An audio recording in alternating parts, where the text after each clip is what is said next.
Mummy बस 5 minute और phone रख दूँगी। रिया की आवाज़ घर में गूंजी, लेकिन उसका ध्यान मोबाइल स्क्रीन पर था। पिछले कुछ महीनों से उसकी दुनिया बदल चुकी थी। पहले वह परिवार के साथ बैठकर बातें करती थी, हँसती थी, लेकिन अब उसका ज़्यादातर समय एक अनजान लड़के के साथ चैट में गुज़रता था। उसका नाम था अर्जुन। अर्जुन से उसकी मुलाकात सोशल मीडिया पर हुई थी। शुरुआत एक साधारण मैसेज से हुई थी, उस आपकी प्रोफ़ाइल अच्छी है। रिया ने पहले ध्यान नहीं दिया, लेकिन अर्जुन रोज़ उसके पोस्ट पर कमेंट करता, तारीफ़ करता और धीरे-धीरे दोनों की बातें शुरू हो गई। वह बहुत समझदार, केयरिंग और अच्छा इंसान लगता था। जब रिया परेशान होती, वह उसे समझाता, जब उदास होती, उसे हँसाता। धीरे-धीरे वह उसकी आदत बन गया। अब बिना उसे बात किए दिन अधूरा लगने लगा था।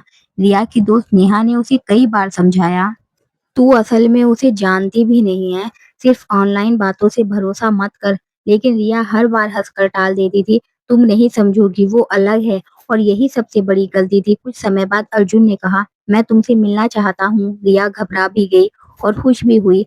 घर वालों की सख्ती के बावजूद उसने झूठ बोलकर मिलने का फैसला किया और पहली बार कैफे में उससे मिलने पहुंची। सामने एक लड़का बैठा था जो उसकी सोच से थोड़ा अलग था, लेकिन उसने खुद को समझा लिया कि शायद तस्वीरें पुरानी होंगी।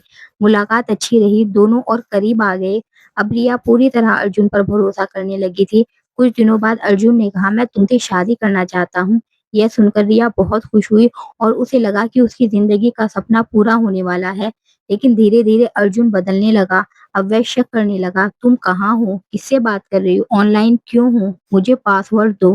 रिया को वह सब प्यार लगता था, लेकिन उसने अपना सब कुछ दे दिया, इंस्टाग्राम, फेसबुक, व्हाट्सएप और अपनी आज़ादी भी।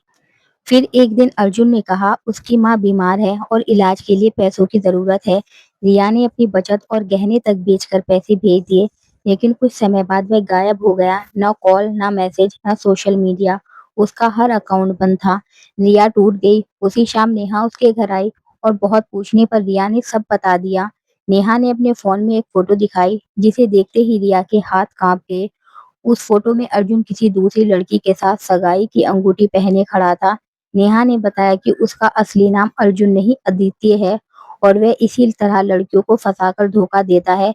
रिया की दुनिया उजड़ गई। उसे समझ आ गया कि वह अकेली नहीं थी, बल्कि कई लड़कियां इसी जाल में फंसी थी। रिया पूरी रात रोती रही, लेकिन इस बार उसके आंसू सिर्फ दर्द के नहीं, समझ के भी थे। अगले दिन उसने खुद को संभाला और तय किया कि वह चुप नहीं बैठेगी। उसकी दोस्त ने उसके सामने सच लाने में मदद की और धीरे-धीरे उस लड़के का झूठ सबके सामने आ गया। कुछ समय बाद वह गायब हो गया और उसका खेल खत्म हो गया। अब रिया पहले जैसी नहीं थी, वह ज़्यादा समझदार और मजबूत बन चुकी थी।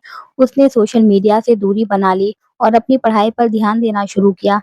एक दिन उसकी माँ ने पूछा, अब डर तो नहीं लगता? रिया हल्की मुस्कान के साथ बोली, डर नहीं लगता, अब समझ आ गया है कि भरोसा सोच समझ कर करना चाहिए। क्योंकि हर ऑनलाइन रिश्ता सच्चा नहीं होता, लेकिन खतरनाक भी होता है। हर मीठी बात सच्ची नहीं होती। इसीलिए किसी पर भी भरोसा करने से पहले समय दो, उसे समझो और अपनी निजी जानकारी या दिल जल्दबाजी में किसी को मत दो, क्योंकि गलत भरोसा सबसे बड़ा धोखा बन सकता है। क्या कभी आपके साथ ऐसा हुआ है? हमें ज़रूर बताएं और वीडियो को लाइक करें, चैनल को सब्सक्राइब करें।